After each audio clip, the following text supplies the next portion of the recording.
Great morning, great morning, great morning. You guys come on in. Come on in. Come on in. While you guys are coming in, I'm going to go ahead and put it on Do Not Disturb and share.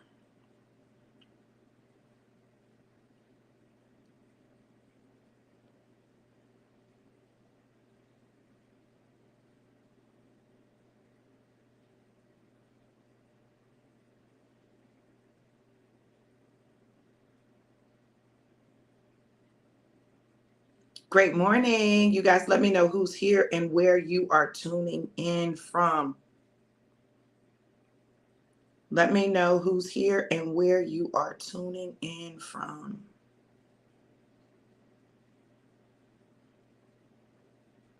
Great morning, gorgeous. Good to see you. Yes, yes, yes. I'm excited about today and today's word. Every now and then, God will remind me of something. Good morning, baby. Now, the bed is not shared, but you're sharing. You've shared, and you're in the bed. I just want people to know that we don't have a shared bed, okay? Hey, Corrine. Great morning, gorgeous. Great day, great day. Great day, great day. Y'all come on in, come on in. I just wanted to give some clarity, honey. Oh my goodness. Y'all go ahead and share. Go ahead and share. I'm getting ready to take my Sam E. Bloop. And my vitamin.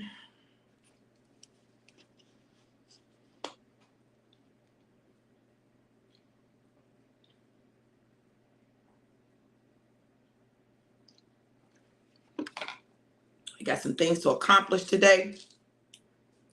But my baby said undefiled, not shared. Come on, baby, with the undefiled marriage bed. Come on now. Oh my goodness. See, you be too grown, too grown. My multivitamin, y'all. Got to get my multivitamin in.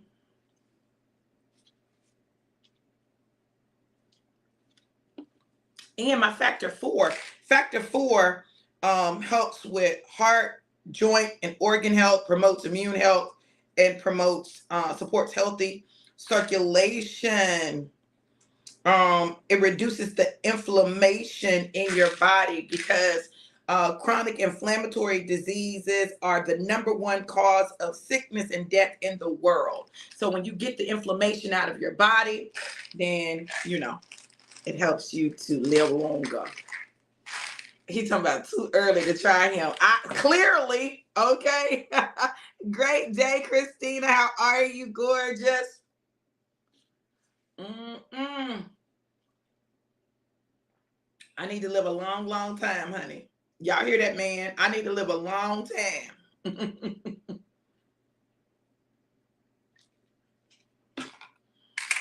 We got plans. We got plans.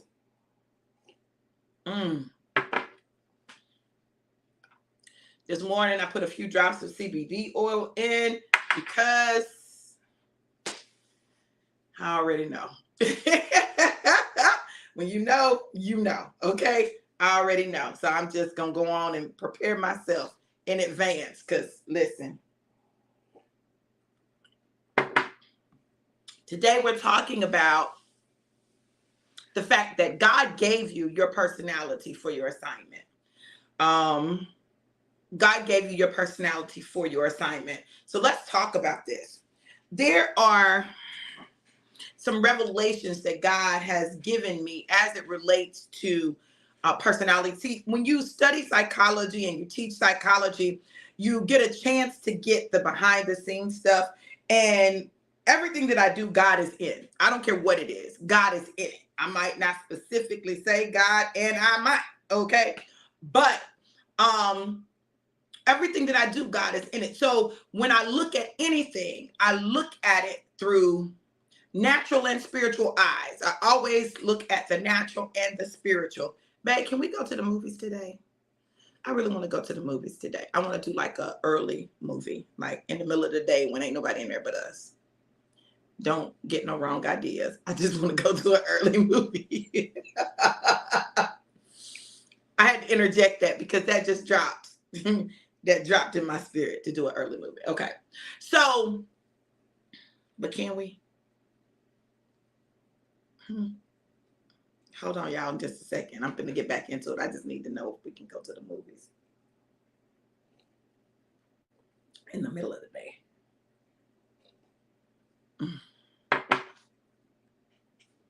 Thank you, baby. Okay, so now I can continue. Okay, so when I look at the research in psychology, the research in communication, sociology, all of these areas, and I teach on these things, and I teach health psychology, and it allows me to get a view of many disciplines. I'm interdisciplinary in nature, so that means that I cut across disciplines. I'm not just in one discipline or one area. Although my PhD is in my bachelor's, master's, and PhD are all in communication, I studied a lot of psychology. I took a lot of psychology classes, which is why I'm able to teach psychology on the I'm able to teach psychology at the college level because I've got so many credits in it. So check this out. I remember one day I was talking about personality and personality types, right? I normally will have my students complete several assessments, one of which is 16 personalities, right? The 16, not that you got 16 personalities, but the 16 personality types, right? They take the assessment, they get their score, they discover what their personality type is, and they're like, oh my God, wow, this is me, okay? Now, what I know, I'm going to tell y'all what I know. What I know is I also have people who will have a personality type and they say, well, I don't understand why I got this because I'm not like this. So I begin to ask them questions and I take them back to their childhood because I always go back to the childhood because everything shifts in our childhood, right? So if there are shifts that are going to be made, they happen in our childhood. So I went back to the childhood and I started asking about things that they used to do and how they used to be. Because normally what happens, we have experiences and those experiences begin to modify how we show up. Okay. So you're born with a particular personality, a particular temperament, and then people begin to change you. Your environment begins to change you. You begin to change as a survival mechanism. All right. So as those things happen, it begins to shift how you show up, but it doesn't change your personality. That's good. Listen, you begin to shift how you show up, but it does not change your personality. And your personality will come through even when that's not how you show up.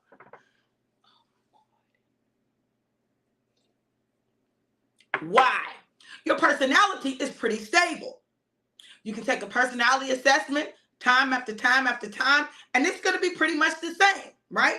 You may shift a little bit within the same category, okay? But just a little bit. It's not going to be no drastic shifts. One day you're not going to be an explorer, and then all of a sudden you become an analyst. It's not going to work like that.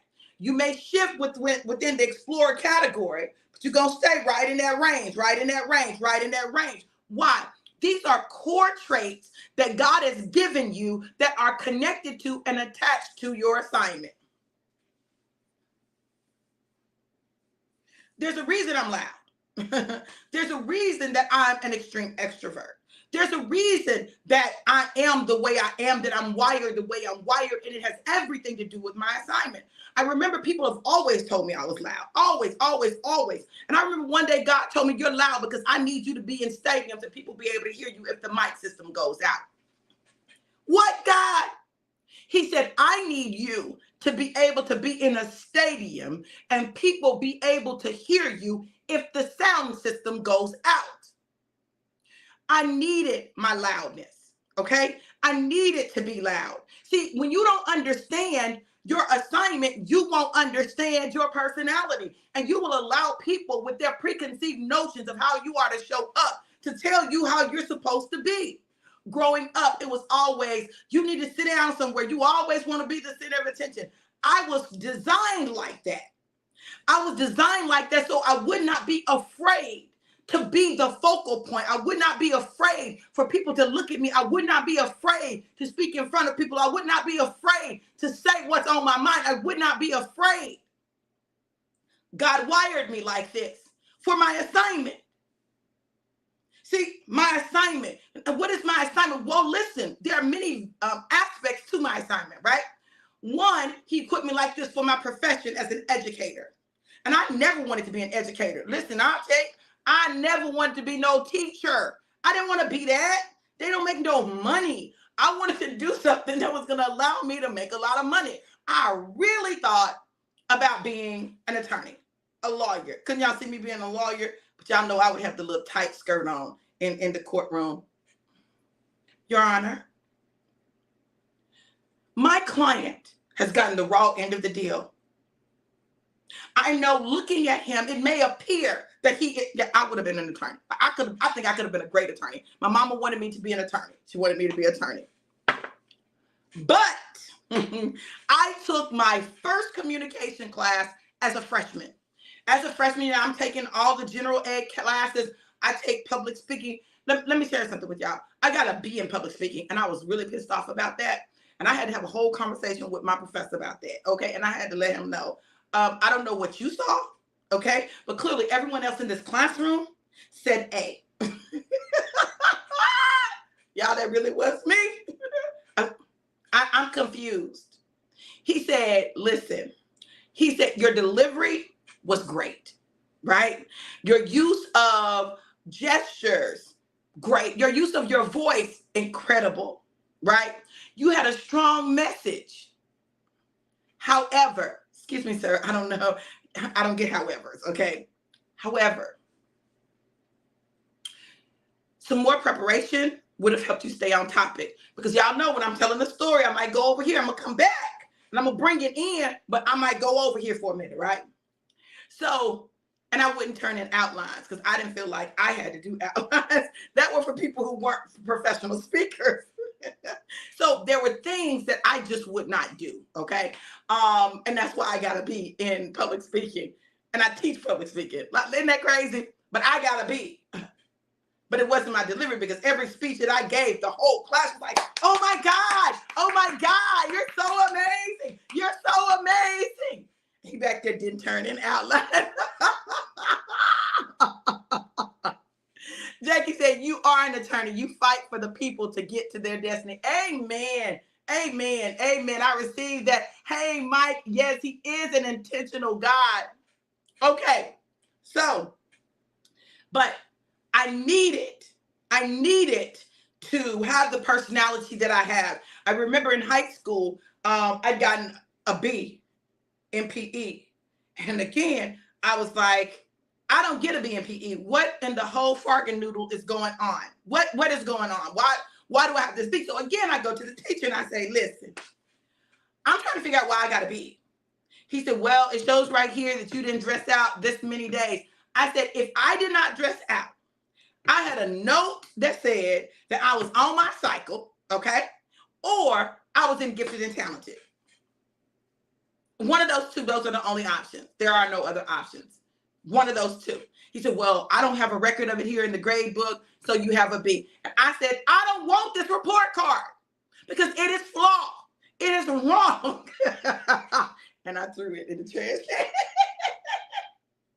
Listen, I was not afraid to stand up for myself or to stand up for others, right? I'm wired like this. It's my wiring. You have your hard wiring and you have your programming. Okay?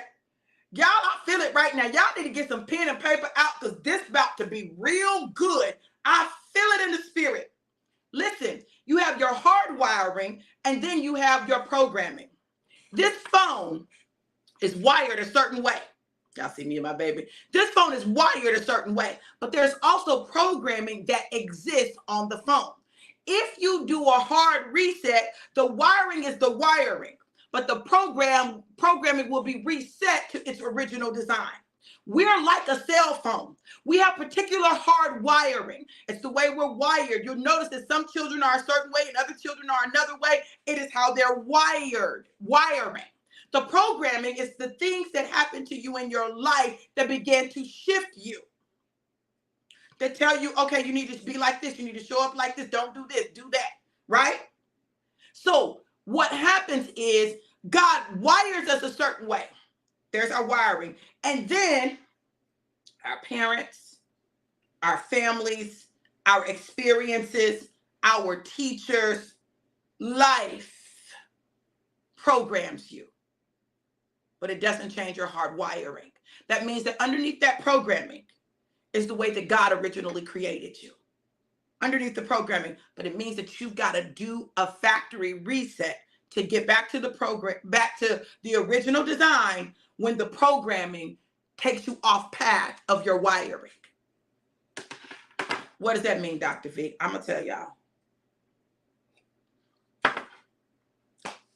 You hear me talk a lot about saboteurs.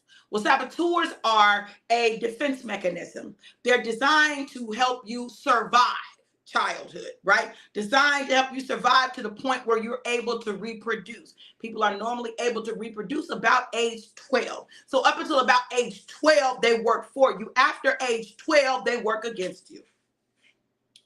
What? Yeah.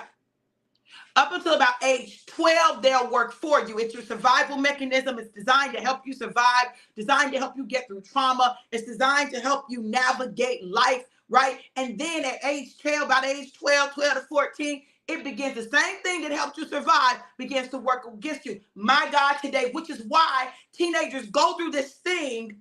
Listen, God, I thank you. Which is why teenagers go through this thing, this whole stage where they can become rebellious and they can become, because all of a sudden, the stuff that used to help them now harms them. The stuff that used to be cute ain't cute no more. The stuff that they used to be able to get away with, they can't get away with anymore. And so now the very thing that helped them get to the point where they are is the same thing that is distracting them, delaying them, detouring them, getting them in trouble. Hardwiring versus programming. Those things that help them to survive become your saboteurs. Your saboteurs, your self-sabotaging behaviors. Okay? Now listen. I love my kids. All of them. I love them. But baby, can I tell you that my baby boy, right? My baby boy,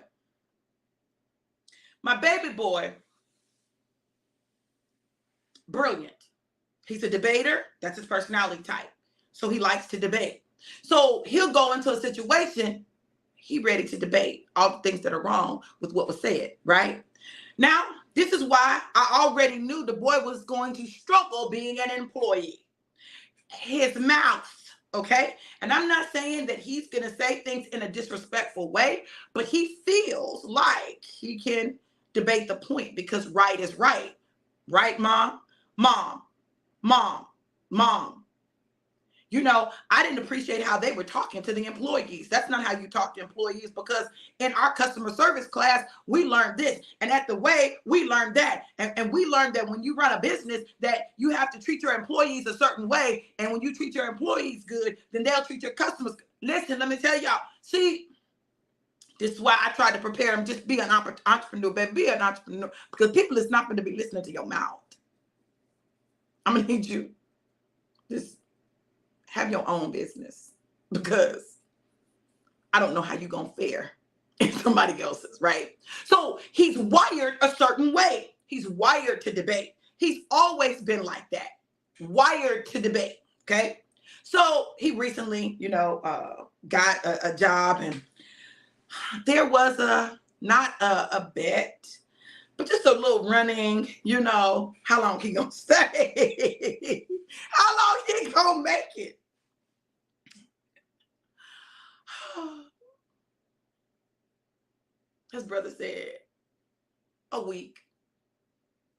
give him a week.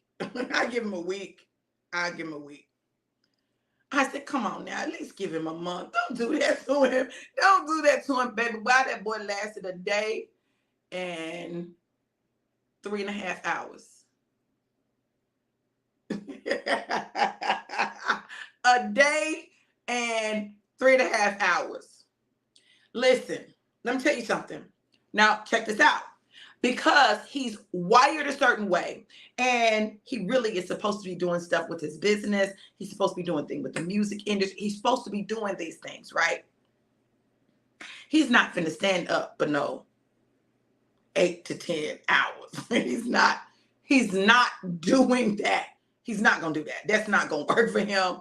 It just is not going to work for him. He needs to have something where he can sit down and do his work. This is why you got to know your personality type to know what kind of job, right, that you need to get. He ain't wired for like anything that is a lot of physical labor. He ain't wired for that. He's just not. He's not.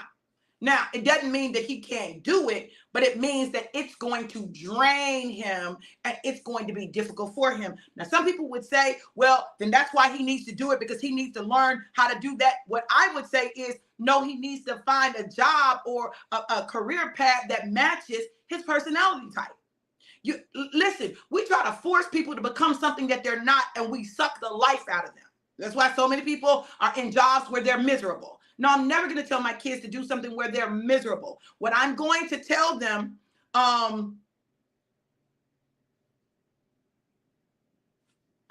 right, amen, a bricklayer working at a daycare is not a good fit. See, we got to understand that. But see, we don't do that. We don't do that because we say, well, you just need to get a job. I don't say that, right? He does need some employment where some money is coming through. But look, you got to do something that matches your personality. His brother said the same thing. I told him he need to get the little customer service job where he just answered the phone, remotely at home with a computer, okay? You got to understand where your skill sets lie. Like, he's great with customer service. Now, that he can do. He can talk to people. He can do that, right? So you got to understand that this boy also, though, listen, his saboteurs be working. Listen, he can try to do all them jobs that he wants to, like that physical stuff. Like, he will always sabotage himself. He will always sabotage himself. Always, always, always, always sabotage himself. So he did something. He sabotaged himself. And he said, he called me and I said, well, wait a minute. How's he calling me? He's supposed to be at work. So when I called him back, I said, aren't you at work? No, ma'am. I got terminated. This day too, son. And I start laughing, which probably was not a good mother response. But I busted out laughing. I just busted out laughing. And he was telling me what happened. And I just was like, my son, I just laughed. Okay. Look. Okay. Try again. Something else. Just keep it moving. If you understand how you're wired, if you understand your wiring, if you understand your personality type, if you understand your strengths, if you understand your saboteurs, if you understand these things about yourself, it is easier for you to find places where you fit. I remember one summer I worked in financial aid at the university. It was like an 8 to 4 job. No, sir, no, ma'am. Just repetitive act. No, sir, no, ma'am. Anything that is repetitive for an extended period of time, I am not doing. Honey, I was in there. I done fell asleep. I can't do this. You just sitting there. Processing forms all day. That is not for me. Now, maybe for somebody, but it ain't for me. I need something where I'm up and I'm moving and I'm interacting with people. No, do not sit me at the desk. I'm not going to do it. And I'm not getting ready to do no strenuous physical labor. I'm not doing physical labor. That's not my gift. It's not my purpose. I was not wired for that. I was not wired for like a regular job. I was not. Okay. I know me. I've tried it. It don't work well. Okay. So you've got to know your personality. God gave it to you because it's attached to your assignment. Your assignment deals also with your career. It deals with your kingdom assignment, how you show up in the world, business, what kind of businesses that you need to do or start if you're going to do a business. All of that, your personality. Now, let me tell you what we do as parents. Parents, I'm talking to you right now. We try to tell our kids what to do. And what we're telling them to do doesn't align with their personality or their strengths. And so it's frustrating to them. And then we're frustrated with them because all they have to do is this, but that's not what they were created to do. We need to stop trying to make our kids do stuff that they were not created or hardwired or purposed to do, and help them find their purpose. Help them move in the area of their purpose, in the area of their strengths. When you do things that operate in your strengths, y'all, we're going to get into this our next class. When you do things operating in your strengths, it fills you up. It refills you. When you do things that are outside of your strengths, right, then it drains you. So either you're draining yourself or you're filling yourself up, okay? The key is you've got to be able to find a place where you get filled up more than you get drained. You need to find a space where you get filled up more than you get drained. Your filling up should be happening more than the draining should happen. I'm not saying there won't be some things that you have to do that drain you, but everything that you do should not drain you, okay? If you're in a place where you're constantly drained, you need a new job. You need to be in a new space. If you're in a ministry, and in that ministry, you're always doing things that are not in your areas of strength, they're not part of your spiritual gifts, you need to have some conversations. You may have to have some hard conversations. You may be doing it because right now there's no one to do it, but just because there's no one to do it doesn't mean that you have to do that forever. And if you're going to do something that, because nobody else is there to do it, you also need to be able to do things that are in your area of strength, that are in your area of purpose, that are a part of your spiritual gifts, so that you can be refilled to do the stuff that really ain't your gift. Does that make sense? Am I making sense to y'all? Am I making sense? Because I really want y'all to get this and understand this and free yourselves. Y'all let me know if I'm making sense.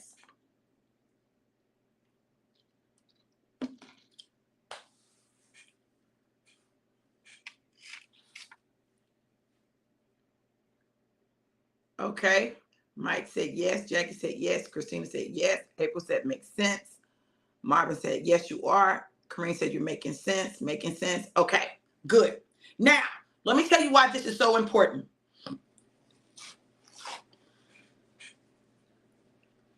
We're in a season where time is of the essence. Thank you, Corey. We're in a season where time is of the essence, okay? Now, we just had Mother's Day, and as mothers, we have all these things that we want for our kids. But the greatest thing that you can give your child is an understanding of their identity and their purpose. One thing about my kids, one thing about them for sure, my children are confident.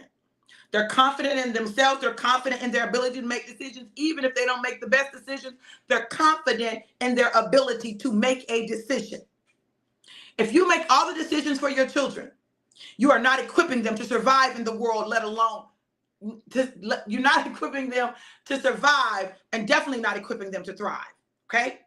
I don't care if my son at 19 is figuring out what kind of employment works best for him. I don't mind that because he's 19. The problem is when he's 30 and he's still doing the same thing. Now, then it becomes a problem, right? That's a problem.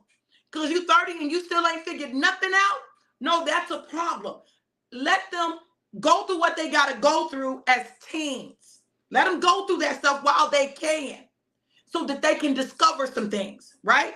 And then help them navigate this whole notion that you're supposed to know what you're going to do when you graduate from high school. See, this is why I saw so many people later in life having to come back because they were pushed into the university, or they just came in. They didn't know what they wanted to do, but their parents wanted them to do a particular thing, or they wanted to do a particular thing because that's what made them money.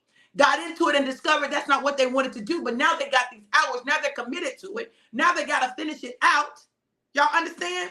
So my program, when I taught at Tennessee State University, I was the coordinator for the interdisciplinary studies program. My job was to help people take the stuff that they'd already done and figure out, how can I get to a degree with what I've already done? Now, I could have just done that, but what I decided to do, and what our area did, was we helped them figure out, what is it that you want to do, and how can we create a degree that will assist you in doing what you desire to do? See, it's deeper than just getting a degree. What is it that you want? What are you passionate about? So you got to ask some questions that we often don't ask, right? And so in asking those questions, it would help me to see, and then we could put together combinations of courses and areas where they already had credit, so they didn't lose a lot of credits, and they were able to continue on and get their degree without having to take 180 hours to get a degree when you only need 120, okay? Or 140 hours, right? My goal was to keep them as close to 120 hours as possible. That was my goal, and still help guide them into a degree that would equip them to do it. Because the fact of the matter is, most careers, you just need a degree, a bachelor's in something, okay? Because the bachelor's just proves that you're able to start something and finish it. That's what it's about, right? So your personality that God gave you, he gave you to equip you for your assignment, your God-given career, the path that he has for you, not the path people have for you. The business that he has inside of you, not the business that people tell you you should start. And understanding that, you begin to move differently. So I move a little differently, right? See, I know how I'm wired, okay? And I'm not wired to be sitting in an office all day long. I'm not doing that. I know that about me. I'm not going to do that. I'm not going to be happy. I'm not going to have joy. I'm going to get tired of it. And I'll begin to sabotage it because I don't want to do that. Yes, Candy.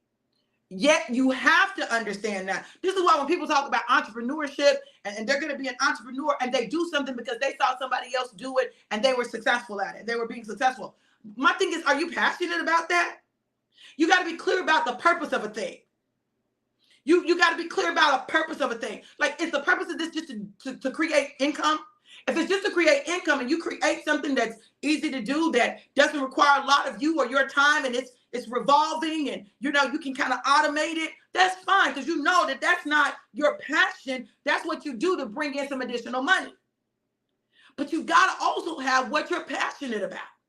What are you take what you're passionate about, and if it doesn't exist, you create it. But see, we're scared to create stuff because what if people don't accept it? In the movie Field of Dreams, they said, if you build it, they will come.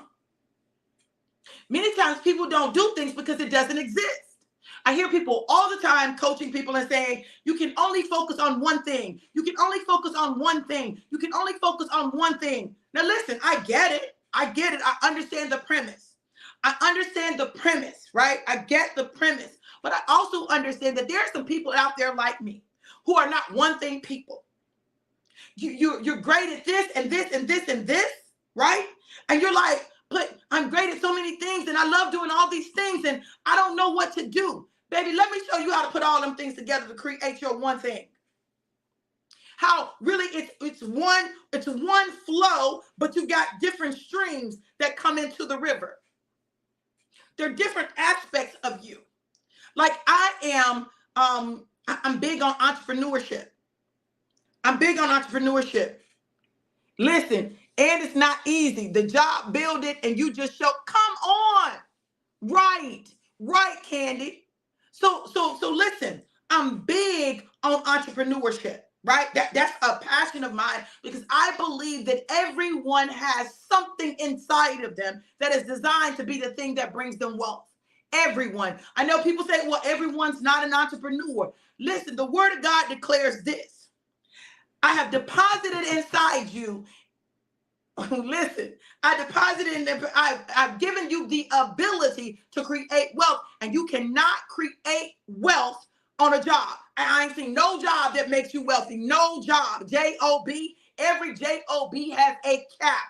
Every J-O-B has a cap. When God created Adam, he made him an entrepreneur. When God created Eve, he made her an entrepreneur. She had an assignment. Adam had an assignment. They both had an assignment, and their assignments were designed to make provision for them. The Proverbs 31 woman was an entrepreneur. She was not a housewife. Stop telling women you just need to be a housewife and use Proverbs 31 because you are defeating yourself in your own argument. That woman wasn't no housewife. She was a house manager. She managed the house. She managed a staff. She was a real estate mogul. She was a retailer. You know, she had a clothing line. She was a designer.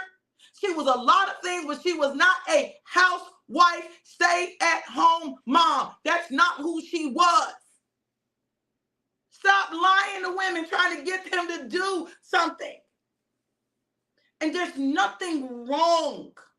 There's nothing wrong with your ministry, with your kingdom assignment being in the house. Nothing wrong.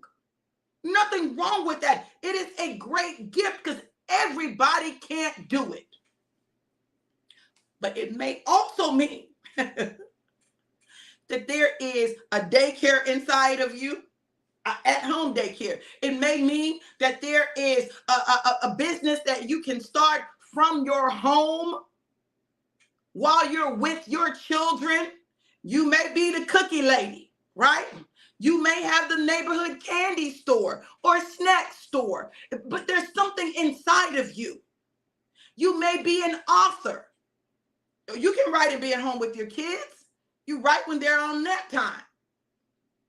But this whole notion that to be a Proverbs 31 woman, you got to be a stay-at-home mom. You got to be, listen, she was a procedure expert. We call that project management.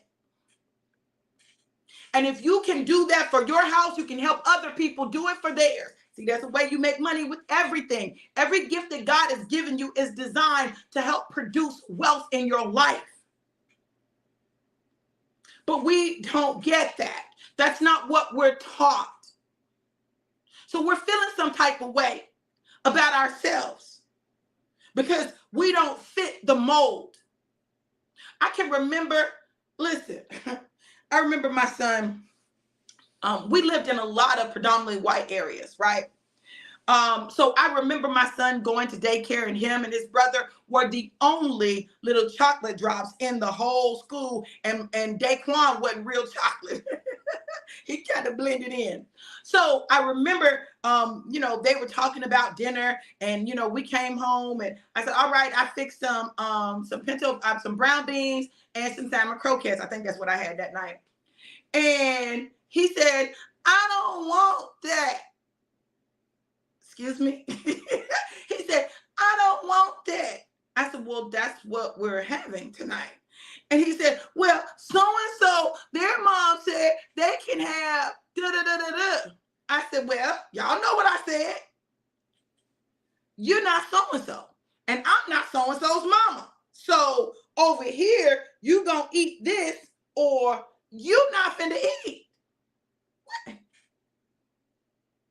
My children had to learn some things. They had to learn how to exist in different worlds, right?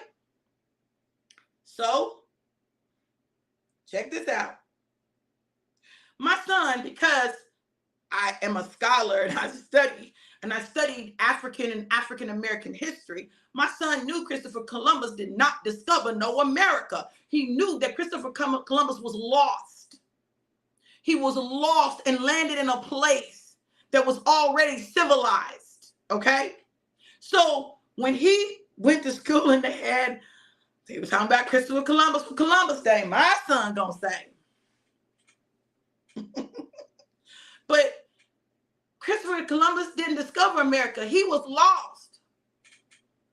And the Native Americans were already here.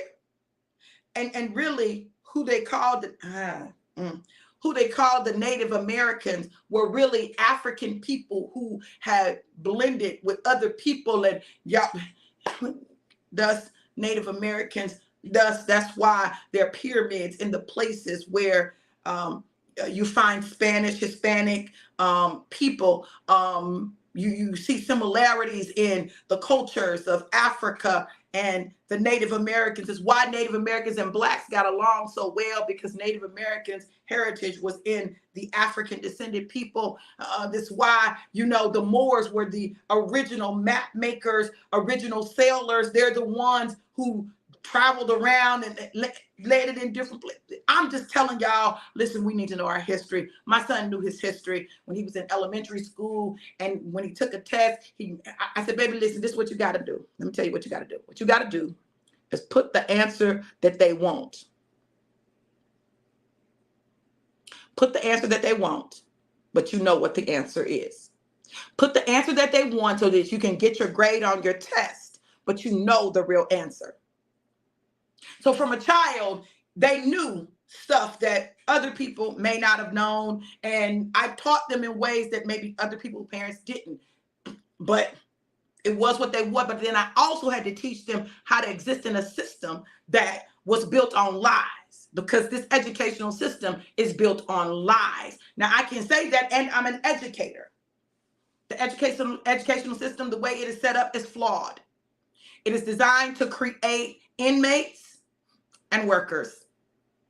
So if you're not one of those things, right? If you're not an inmate or a worker, then there's also what they call the college track. But baby, can I tell y'all that the college track is just educated workers? They're still workers, still employees, okay? So we want to think and we want to push education. I get it. We say, oh, you need to go to college. You need to do this. You need to do that. You need to go to college, but you need to know what you're going to college for, what the purpose of college is. I told my kids, I said, listen, if you want to go to college, but know why you're going. If you're going because you want to build a networking system, you want to build relationships, and you just want to study and explore, listen, go do that. If you want to do something that requires licensing or certification, then go do that. But you know why you're going, because if you're going to get debt, know why you're getting debt. And if you're really smart, go to college, take their student loan money and start your business. Use the student loan money to fund your business and build your business off your student loans. I'm just telling y'all, listen what I told my kids. So I remember my son going to his old school, and the principal was like, well, what school are you going to? He said, I'm not going to college. And she said, but you're so smart. You should go to college. Now I'm standing here with a whole PhD, and I've taught them, listen, you need to be able to stand on your values and what you believe, right? So I let him handle it. You handle it. You got this. Tell why you're not going, right? Then I had a conversation with him afterwards. I said, listen, you don't let anybody make you feel bad because you're not going to college. 90% of the kids that he was in school with, who graduated with him, who went to college, came home within a year to 2 years with all this student loan debt. He didn't have it. So while he's exploring, explore.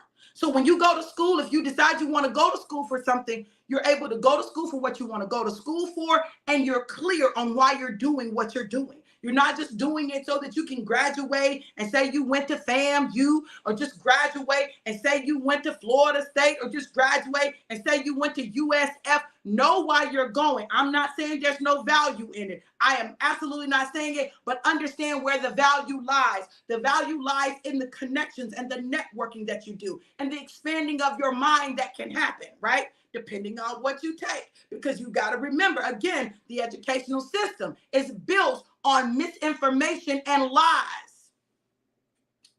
Right, Candy? All of that, and then a job where you get paid $30,000. maybe $40,000, depending on what your degree is. Now, certain careers, you're going to get paid more, but you're going to work long hours and often be very miserable. Stop pushing these kids, right? Stop pushing them in that direction just to say that they got a degree. Look, I wasn't even trying to go there, but apparently I needed to go there for somebody today because somebody needed to hear this message today. Listen to your children.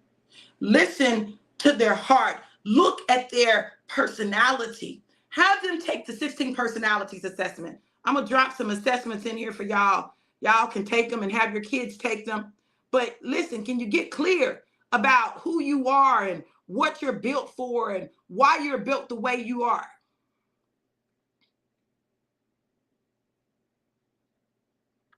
Let me see if I can get this in here.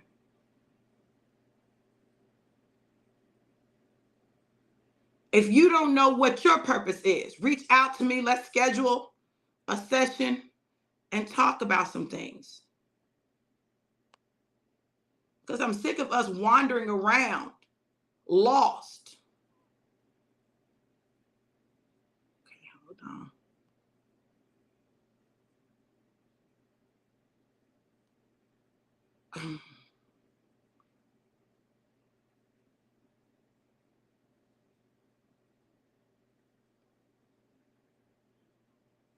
And then we're like the blind leading the blind.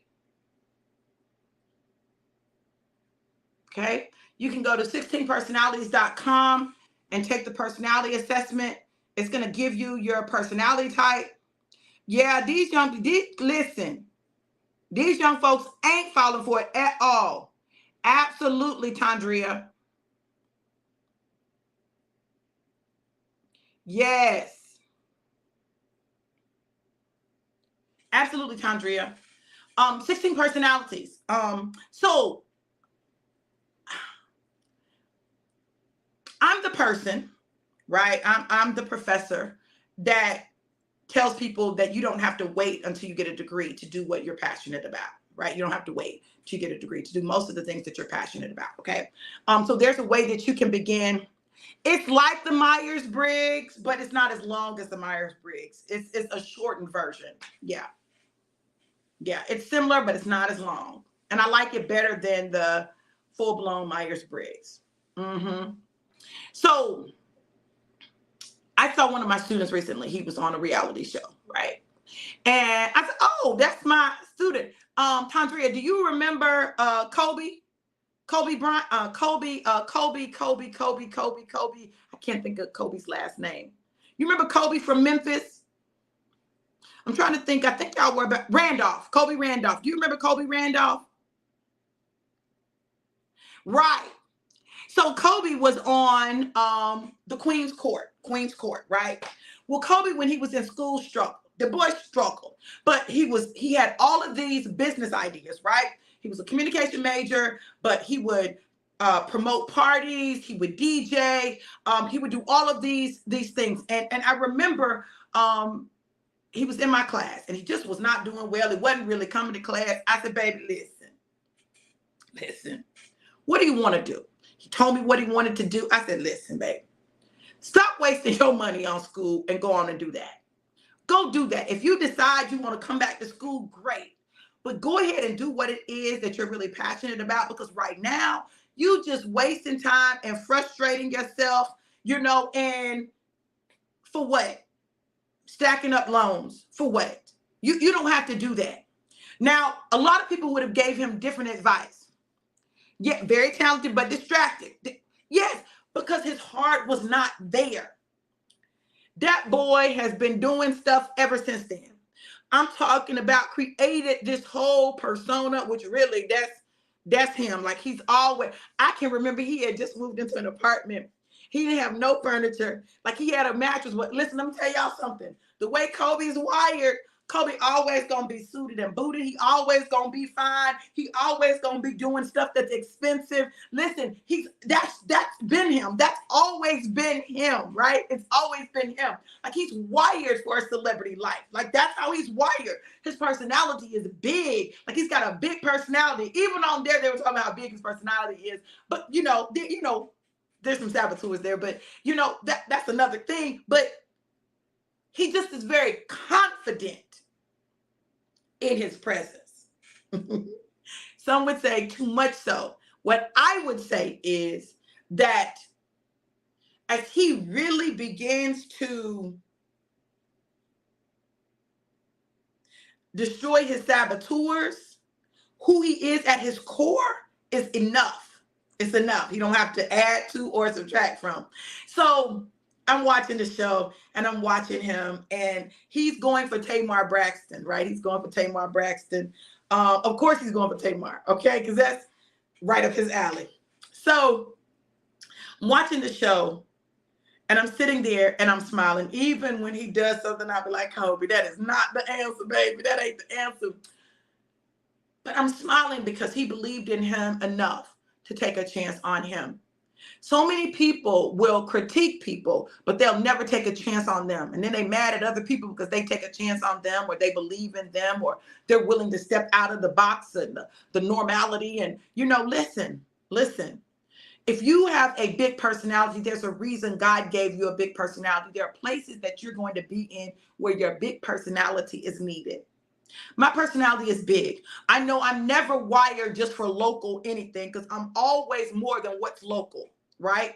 So local looks at me like, oh, who does she think she is? She thinks she's this. No, I don't think I'm that. I know who I am. I'm not confused about who I am. And because I don't fit in the local agenda, that doesn't bother me anymore. It used to bother me. I used to want to just fit and just be local. I'm not local. I'm international, internationally known. I'm known to rock the microphone because I get stupid. I mean, outraged.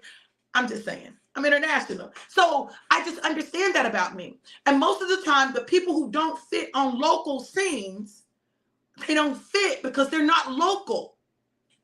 But they're trying to be local because they want to fit in, but you're not local. So you're evaluating yourself by a standard that's not your standard. And you're feeling like you're coming up short, or people make you feel like something is wrong with you. There's nothing wrong with you. It's just that's not your arena. So I had to learn. And the thing about me is it didn't take me a long time to learn how to be international because I've always used technology. But it's taken me a long time to really get comfortable with the fact that I will never fit in the local scene like locals. I just won't. And it doesn't mean anything is wrong with them.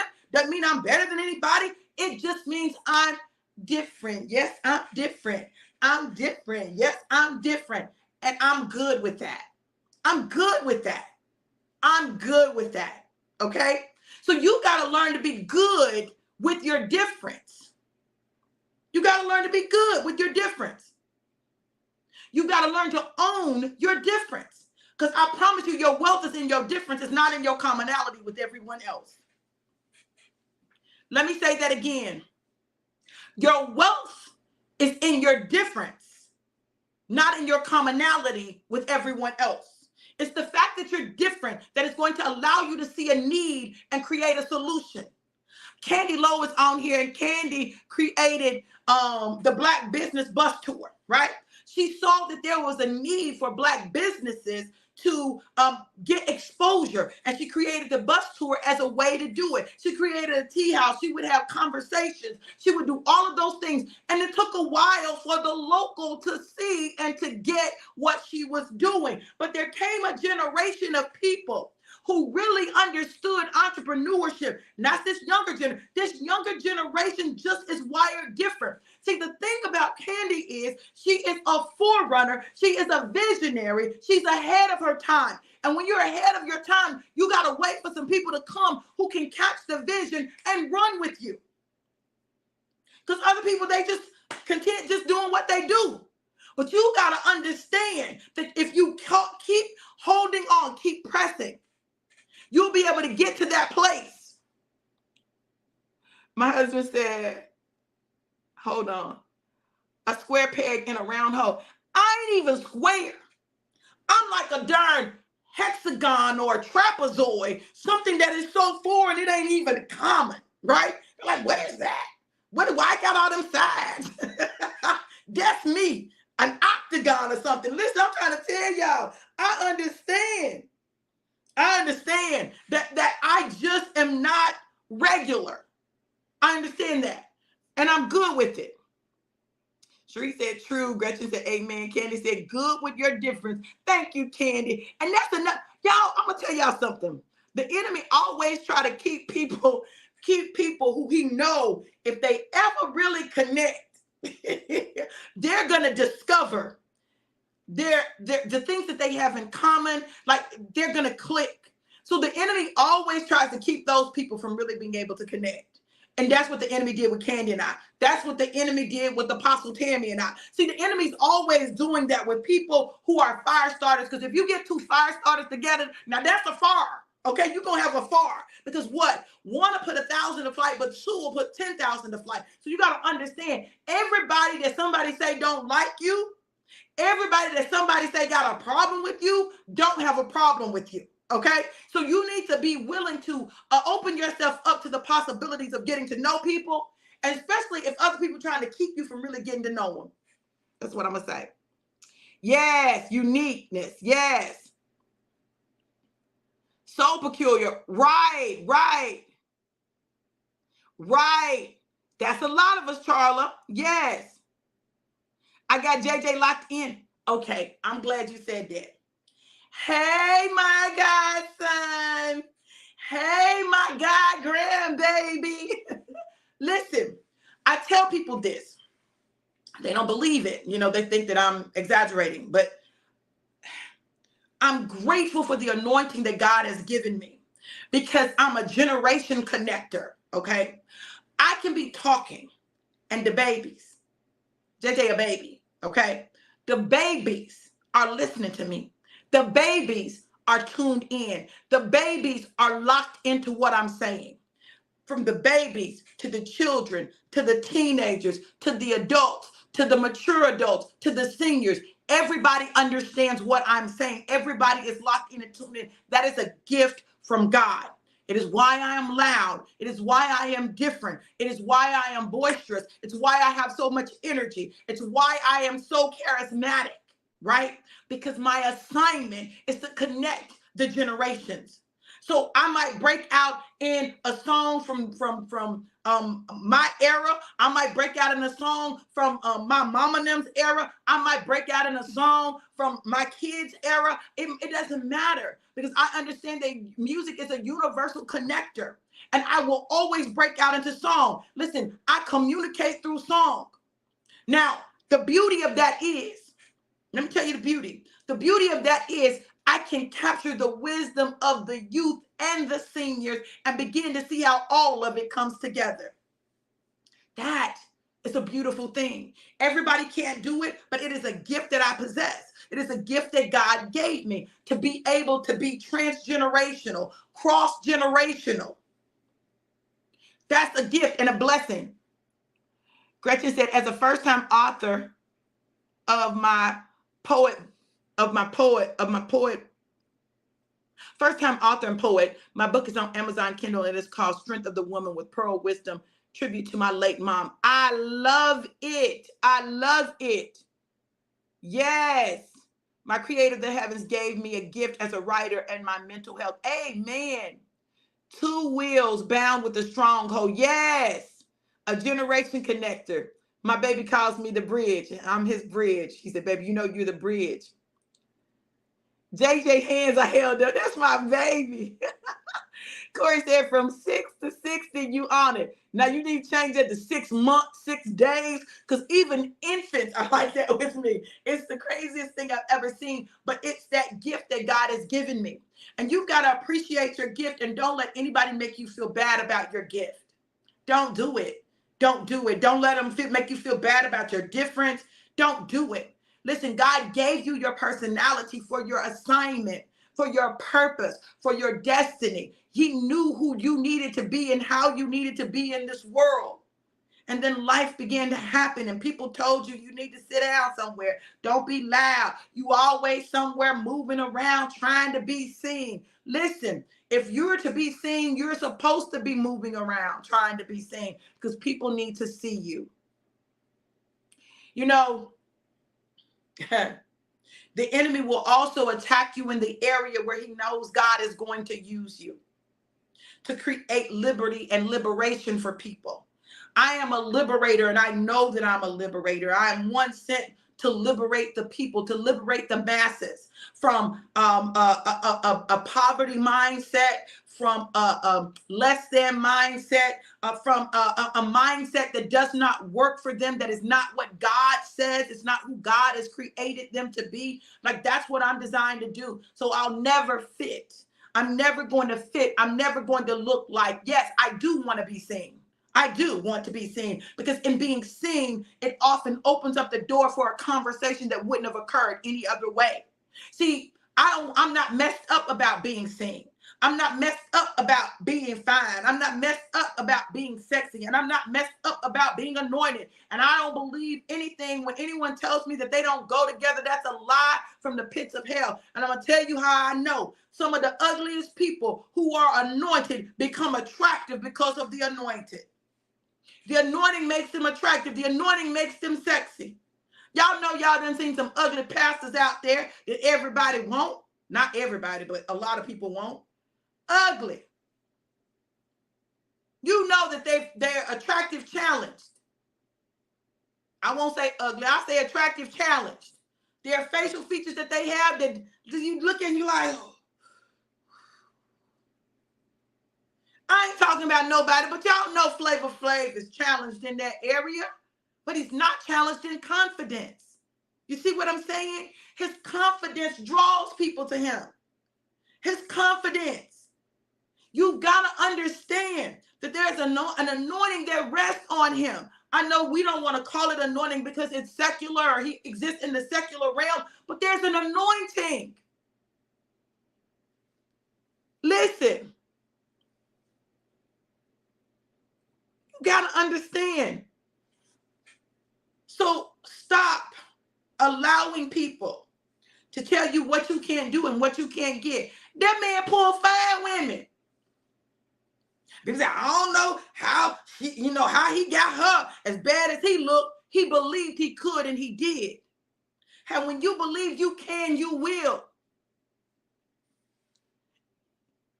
Of course, I don't want Flav no matter what.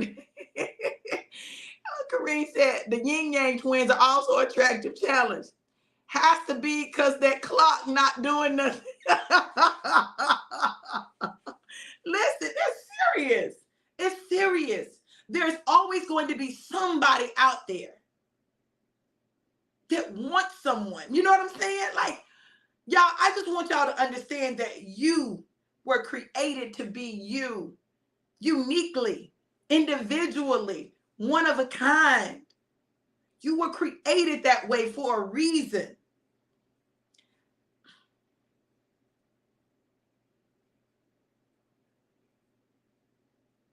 You know what I love?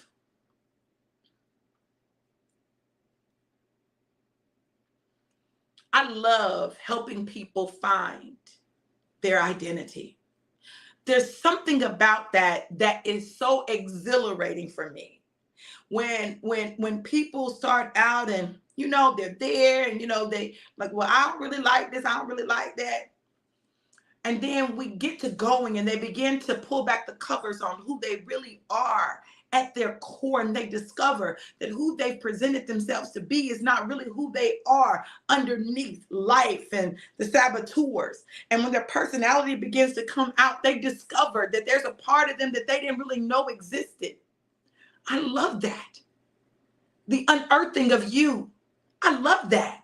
I love helping people to discover those amazing things about themselves. I can remember everywhere I go, I'm always, calling people beautiful. Hey, beautiful. And like I say it very boisterously, and people are like, come on now, you know you don't think they're beautiful. Listen, I understand that beautiful is not just about the outside. And when we understand that, the beauty on the inside makes the outside more beautiful. I think that so many people get bogged down in the fact that no, your facial features may not be symmetrical. You may not have the perfect nose. You may have some features that are exaggerated, but if you will appreciate and value those things about yourself, they can become assets. I remember growing up, I hated my lips. I hated my lips. Like I hated my lips. And I was trying to figure out why my lips were so big. My lips was the biggest lips in the family. On both sides, my lips just big. Why I got these big lips? Now I know Oscar Wiggins is the reason I got these big lips. I got it from my daddy. Okay? But the very thing that people would laugh at me about, people started paying big money to get. They started paying big money to get exaggerated lips. And here I am trying to suck my lips in so they won't be so big on my picture. The ugliest picture I ever took, right? But I was sucking my lips in because I didn't want them to be big. But these are my lips, and I was giving them for a reason. You know, there's a reason that my mouth is exaggerated. There's a reason that I've got these lips. There's a reason because I am a mouthpiece of God. And I know people might not understand that. They might not agree with that. They might not like it. But that ain't my business. That's theirs. I know who I am, and I know what I'm called to do. I'm called to be a voice for the voiceless, an advocate for the lost, the forsaken, the left. That's me. Tandria said, I remember that in your ending class, so many people would come to hear the word of the Lord from you. You have always been a blessing. We love you, Dr. V. I love y'all. Listen, she's telling the truth. My classes, y'all, I would prophesy. The last class, everybody got a prophetic word. Now, I didn't tell them it was a prophetic word necessarily, but I said, I'm going to tell you what I see for you and in you. And I would go through and I would give them a prophetic word. And I remember one class, I started at the beginning of the class. I didn't even know the students' names. And I began to prophesy about them. I began to tell them about themselves. I know it's themselves, but I began to tell them about themselves. Things that they'd experienced, what they were going through, where they were going. They were like, who is this lady? Listen, God gives you your gifts for a reason, both natural and spiritual. They are designed to build and uplift people. Yes, Gretchen, made in his image. Yes. Charlotte said, and they would be talking, after all about it. How did she know all this? Absolutely. So I understood that my assignment was to take God everywhere I go, for him to be a part of everything I do. That's why. That's why my mouth is like it is. That's why I'm loud like I am. That's why I don't fit. I don't have to. But one thing about me, I've never thought I was better than anybody else because I know where I came from. But people think I'm better than them, and I think I'm better than them because I'm okay with being different. I don't feel like I have to conform. I don't have to conform. I can be me and you can be you. I'm not going to try to make you be me, and don't you try to make me be you, because it's not going to work. Charlie said they would come to my class after class. Listen, y'all, look, who I am is who I am. Who I am is who I am. Who you see right now is who I am for real. I remember people meeting me for the first time in person, and they're like, oh my God, you're just like you are on social media, or you're just like you are on the show, or you're just like you are, because I'm me. I'm authentically me. I'm not perfect, and I always say that. I'm going to tell you that I'm not perfect, but I am me, and I'm okay with being me. And I finally embraced all of the pieces of me that people say don't go together. You know, all of the pieces of me. I believe that I have a strong assignment in the church to help people understand the significance of finding who they are in God, because that's the only place you find your identity. See, people may think that my identity is in my clothes or my shoes or how I dress or what I drive or accolades or in titles. That's not my identity. I mean, people can look at that and they can try to make it my identity, or for them, it may be an issue, but it's not an issue for me. I know who I am because God made me who I am. April talking about you're all the way lying. Listen, I embrace all of who I am. And there are many aspects to me. Yes, I am an apostle, a prophet, a pastor, a teacher, an evangelist. I am all those things, but I am also, sexy, baby. I'm finna be fly. I'm gonna look good. My clothes gonna fit, and I'm gonna be seen. And then I'm gonna give God all the glory. See, I'm grateful that I don't look like I'm 57. I'm grateful that my breasts still sit up and they not hanging on the floor. I'm grateful for that, right? And you're not gonna make me feel bad because they not, right? And that makes you feel uncomfortable. You're not gonna make me feel bad because my booty big. My booty just big. My booty been big, okay? My booty gonna be big. I got a big booty. And I can put a sack on and my booty still gonna be seen. Period. So why am I going to put a sack on? Because it's still there. And I'm not doing it. I'm not doing it. And if you're uncomfortable because you feel like your man might look at my booty, maybe you ought to let him see yours. These are just things that I think of, okay? These are the things that I think of. Because I know that my husband is going to be looking at mine. I don't care how many other booties he sees. He's going to be like, okay, yeah, that's nice. But my baby, come on now. And he going to touch it in public. Period. Like, that's mine right there. Yes. We're not going to lose that. Not going to lose it. Yes, Candy. Sheree talking about, yes, Doc is something else. All yours, baby. All yours. Candy said, mine too, standing straight up at 59. Come on, girl. Yes. People don't understand that. People don't understand that. See, we're seasoned women. We're mature women. So when people talk about, oh, these old women jealous of these young girls, I be looking at the young girls like, baby, what is you doing? Why do your body look like that? Why you bad bodied at 20? Your body should not be that bad at 20 now. Honey, you got gravity to come. You got life to happen. And you looking like that?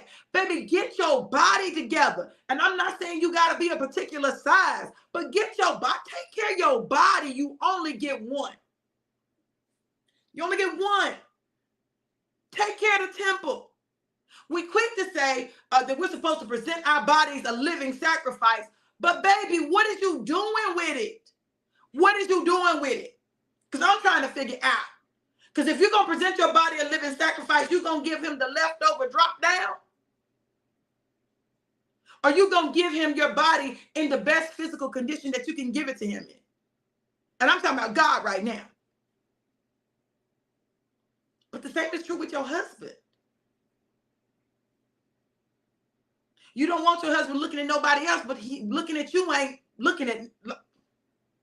Huh? I know life happens, and I know we age, and I know our bodies change. And it's not just about the body, but it's about the body. On a number of levels, it's about the body. Take care of the temple that God gave you. Take care of it. Be attractive to your husband. And if you don't got a husband, you really need to be attractive. So you'll have a husband. People wonder why. I'm not going to get started on that. I am not going to.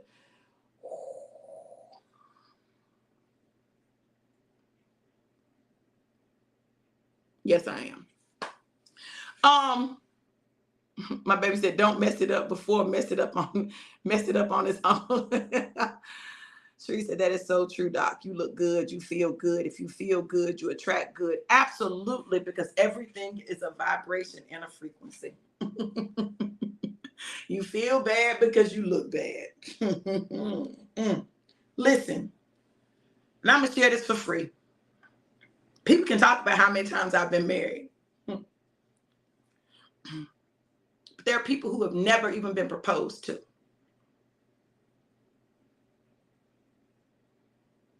And like I had to ask myself why I've been married so many times. You have to ask yourself, why hasn't anyone tried to marry me? And very often those answers are the things that challenge us. It's not that I've been married so many times because I got the baddest body or I'm the most beautiful person. I'm confident in me. I'm confident in me. Like when I tell you I'm confident in me, I'm confident in me. And it doesn't matter what size I am, I know I'm fine. When I was a size 20, and I was a size 18, 20 at one point when I was on steroids, I was still fine. I was pregnant in an 18 and was getting cat calls from the back, and I turn around and it's all this belly. They're like, whoa, hold up. You've got to get comfortable with you. And the way you get comfortable with you is not getting work done on your body. The way you get confident in you is getting work done on your spirit, work done on your mentality, work done on your identity.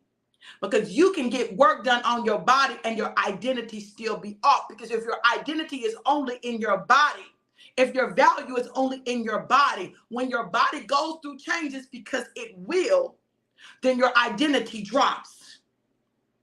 Your confidence drops. Your self-esteem drops. I'm just a bad chick. I'm bad. I'm bad and I know I'm bad. I'm bad and I know I'm bad. And it's not just a physical thing. It's my mind. It's my spirit. It's how I love people. Like I love hard. I love big. Look, when I tell you if I love you, like that's real. That's real. When I love people, I love them. Now, I might not mess with you no more because you done some shady stuff, but it doesn't mean I don't love you.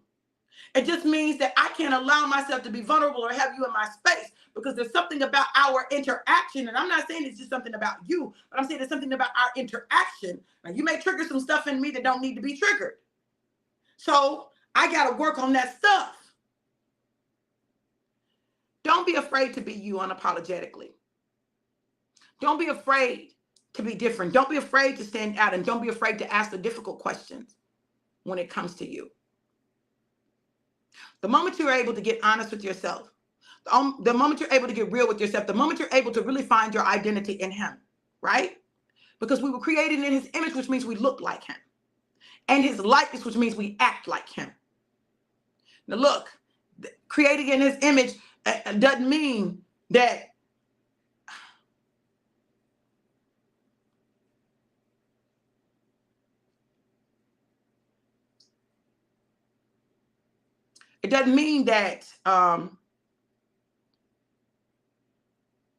we dress a certain way. It means that we look a certain way. We show up in the world a certain way.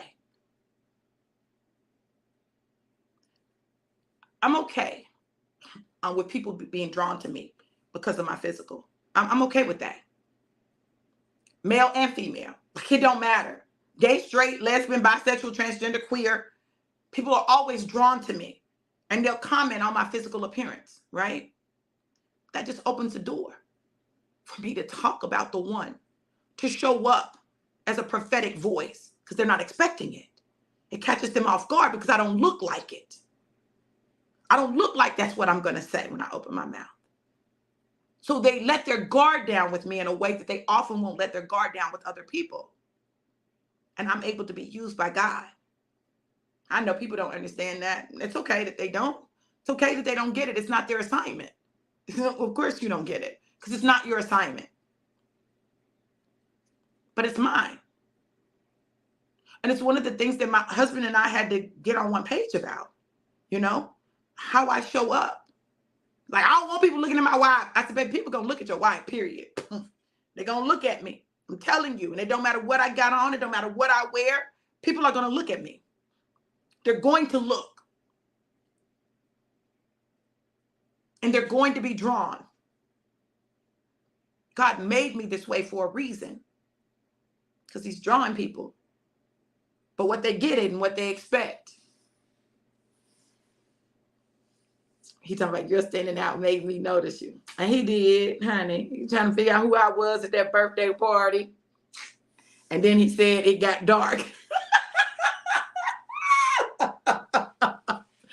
Oh my goodness. Y'all, listen. What I'm going to tell y'all is this. Let God be God in your life, y'all. Let your personality show up. If you've not taken 16 personalities, take the assessment. Read about your personality and see if it makes sense to you and see if it makes you make sense to you. And if it does, drop me a message, drop me a line, tag me in a post on Facebook, but let me know that it made sense to you, right? Have your family do it. Do it as a family thing, right? Have everybody share theirs and watch what happens. God is up to something. This sexy man want to come in here all sexy this early in the morning. Arms getting buff, chest sticking out. Woo! Let me see them abs. Woo! Y'all listen, life is too short. Don't allow the world or anyone else to make you feel bad about or like you shouldn't be. No, be who God created you to be, unapologetic, and know that God is in control. Listen, I pray that this word bless you.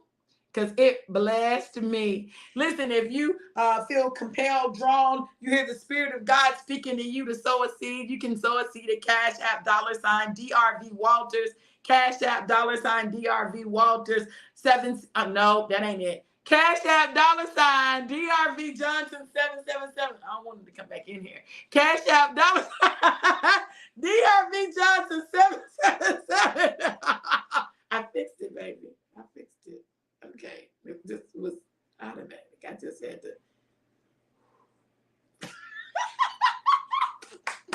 Y'all, I love my husband. Baby, come say hi to the people. Share some wisdom. Drop a nugget to them. Drop a nugget, baby. Drop a nugget. Good morning.